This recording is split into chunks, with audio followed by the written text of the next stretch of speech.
Now we're going to see Cushing syndrome. Cushing syndrome is the excess secretion of cortisol. Could be because the ectopic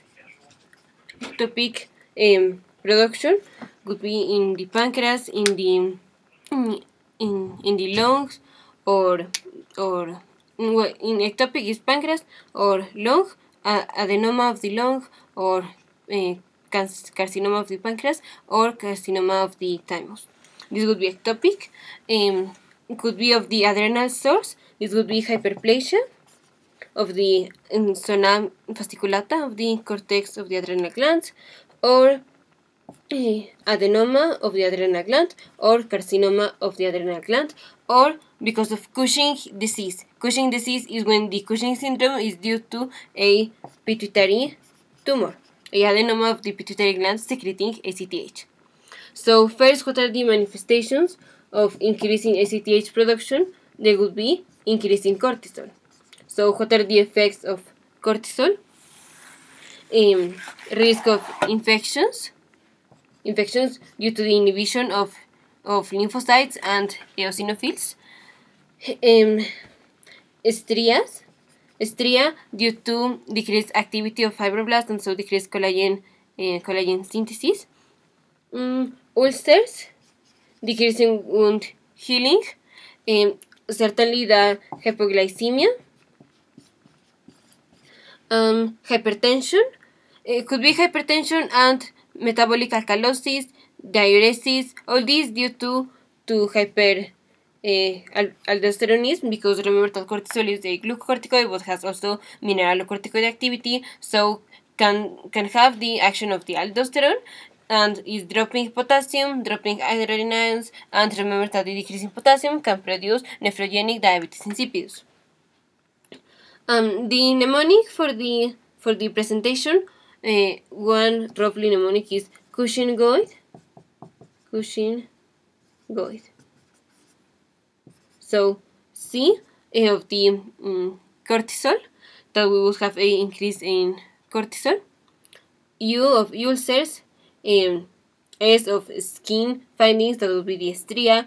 H, hypertension, and hirsutism, because it is increasing the androgens. I of infection. N of vascular necrosis. Remember that the vascular necrosis is due to increase in the RANK receptor of the osteoclast and the decreased differentiation of osteoblast. And also there could be hypercalcemia due to the decrease in calcium absorption and so increase in parathyroid hormone, and the increase in parathyroid hormone produces hypercalcemia, and the hypercalcemia leads to nephrolithiasis. So nephrolithiasis and avascular necrosis, osteonecrosis. The G is for glucosuria, and the Cushingoid. O of obesity, truncal obesity, and the buffalo hump. That is a lipodystrophy, is the reaccommodation of fat. I already talked about infections, and the diabetes due to glucosidase gas insulin resistance. Alright, so now the most tricky part is the diagnosis, and the let's say the diagnosis of having Cushing syndrome, and next the source of the Cushing syndrome. So first, we have 3 initial tests that are low dose dexamethasone test. This low dose is 1 milligram. Next, we have 24 urine cortisol, and we have salivary cortisol. In a normal patient, the night salivary cortisol would be low. In a normal patient, 24 urine cortisol would be in the normal range, not increased. And the low dose dexamethasone, this test is trying to suppress the ACTH. So if we give this to a normal patient, we have the ACTH will be suppressed. due to the dexamethasone that has a corticoid activity, and so there would be a decrease in cortisol production due to the decrease in ACTH. This would be a normal response. Now, increase or an abnormal response will be that there will be no suppression. So we continue to have ACTH, and because we have continued ACTH, next we have continue with increased cortisol. So this would be an abnormal result. So usually we do not use this salivary cortisol test. We usually begin with this because the gold standard is this. So if we have a positive result in this, that's it. So we prefer to do this, and if this is negative, we exclude Cushing disease. If it is positive, we continue to the 24-hour urine cortisol. And so if it is positive, it's Cushing disease. Cushing syndrome. If it is negative, then no further testing. So this is just the algorithm for the diagnosis of Cushing syndrome. Now that we know that the patient has Cushing syndrome, now we need to find the source of Cushing syndrome. So the source could be the adrenal gland, the pituitary, or a ectopic. So how is going to be the ACTH if the patient has an adrenal source? Remember, Cushing syndrome is just an increase in cortisol. I don't know if in some part of the video I said increase in ACTH, but the problem is increase in cortisol. Usually is because of increase in ACTH. Usually is the pituitary gland that is producing the ACTH, but we have ectopics and also adrenal sources. So Cushing syndrome is increasing cortisol. Now, if we give the patient the low dexamethasone, there will be no suppression of cortisol secretion because or the pituitary is secreting ACTH or the ectopic location is secreting ACTH, or because yes, there is suppression of the ACTH, low ACTH, but the adrenal gland is not listening, and because the adrenal gland is producing just like that cortisol. So now how are we going to know which one is the source? If the ACTH is low, we know that is the adrenal gland. So if we have ACTH low, it is adrenal gland, and so we look or we try to confirm that with a CT of the abdomen and adrenal glands.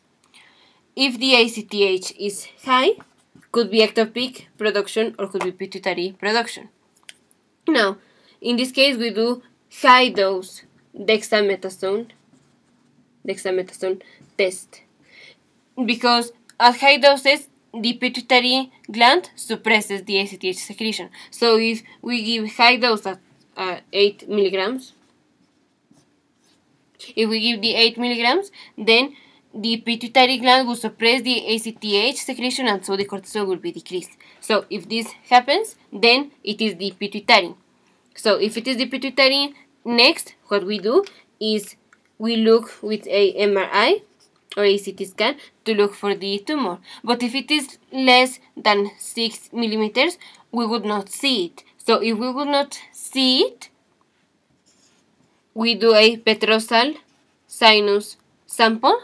That is in the petrosal sinus sample, we are going to see if there is increase in ACTH. If it is increased, we suspect that it is because the adenoma of the pituitary gland, and so we proceed as if we would have found the adenoma in the MRI. This leads to resection of the tumor.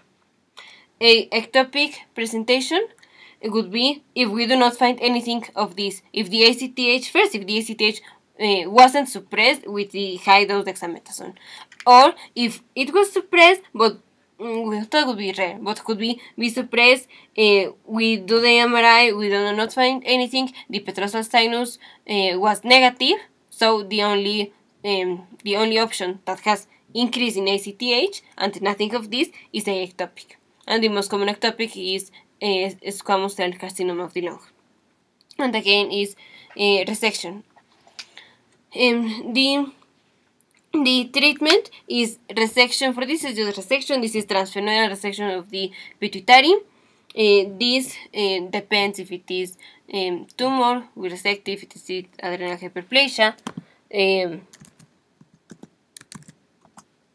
We manage it with medications, but also sometimes we cannot do the resection of the tumors, and so we give medications. Medications that are used in Cushing syndrome are ketoconazole.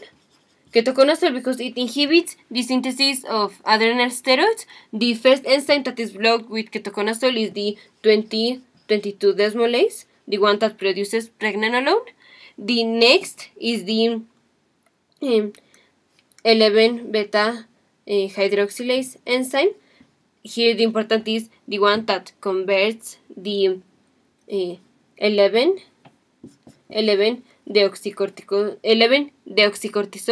to cortisol.